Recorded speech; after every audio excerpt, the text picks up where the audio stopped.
Security is still a man's job, but this government ministry is headed by a woman, Khouloud Daibes-Abu Dayyeh, the Palestinian Minister for Tourism and Women's Affairs. Today she's meeting with the women's rights commissioners from other ministries within the Palestinian Authority administration here in Ramallah. There's no shortage of items on the agenda, given the Palestinians' political and economic problems. The minister says women are especially hard hit. The whole situation makes things harder for us, and it also makes it harder for women in non-traditional positions. When the economy is bad, women suffer because they're the weakest in the chain. Many mothers and other women live beneath the poverty line. And there are problems related to traditions and our culture. We've become more closed, perhaps more conservative.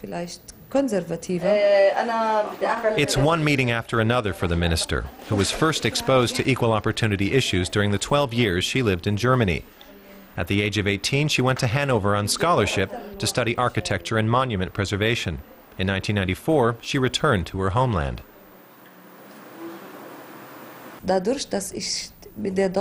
Since I'm well acquainted with German culture, the political system and the German people, I can play a role in helping bring Germany closer to the Palestinians and vice versa.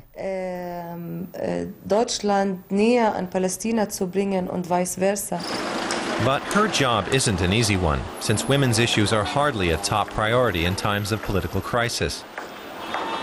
These days, Palestinians are deeply divided. One division is geographical. The West Bank is administered by Fatah, while Hamas controls the Gaza Strip. Parliament is in disarray. A cabinet meeting in Ramallah, the seat of government in the West Bank. 3 women sit in the cabinet, and Prime Minister Salam Fayyad hopes to increase their numbers.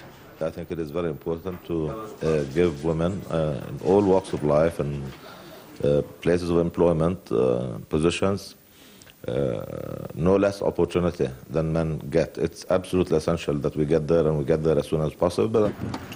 The next meeting is supposed to take place in the minister's office in Bethlehem. The daily commute between Palestinian enclaves in the Israeli-occupied West Bank can waste enormous time and energy. Sometimes a 20-kilometer trip can take hours. At Israeli checkpoints, there's no special treatment given to a Palestinian cabinet minister. We also have to turn off the camera. Actually, it has nothing to do with security. Sometimes they tell us we have to walk. Why can't we drive the car any further? I could understand if it was about security, but it's not about security. It's about humiliation and showing who's in control. Bethlehem is like a second home for Abu Dayyeh, but she says the Israeli security barrier has changed life here dramatically. The wall has had a devastating effect on the vital tourist industry. Visitors have begun to return, but usually only stay for a short while. Still, the minister is optimistic. I see tourism as a way to create peace in the region. It builds bridges between different peoples and also between Palestine and the outside world. It's good for the economy, and it helps improve ties. It can have a positive influence on the complicated negotiations that take place on the political level. Her next meeting touches on monument protection in the Gaza Strip, an area currently off limits to the minister. The only way to conduct business is by telephone. The minister takes a step-by-step approach to dealing with the problems she has to solve. Some of her staff think it's a trait she picked up during her years of study in Germany.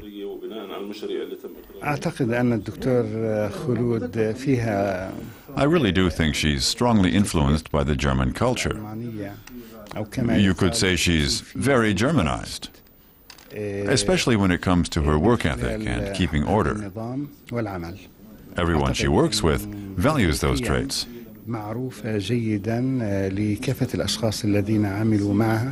Abu Dayyeh was first introduced to German thinking by her father, who wanted her to receive a German education. And the ties have remained. I also want my children to be exposed to German culture.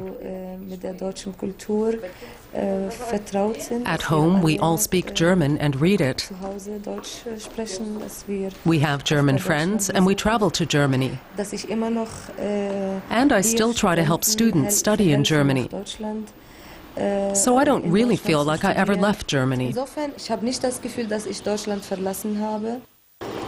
Whenever time allows, she likes to stroll through Bethlehem and likes to talk to people.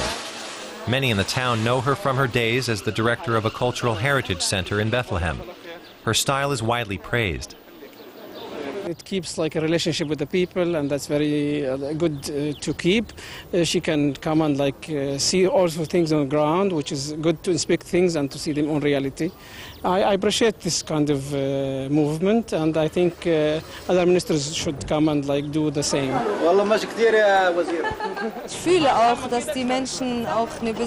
I also feel that people have a special affection for me and see me as a real person.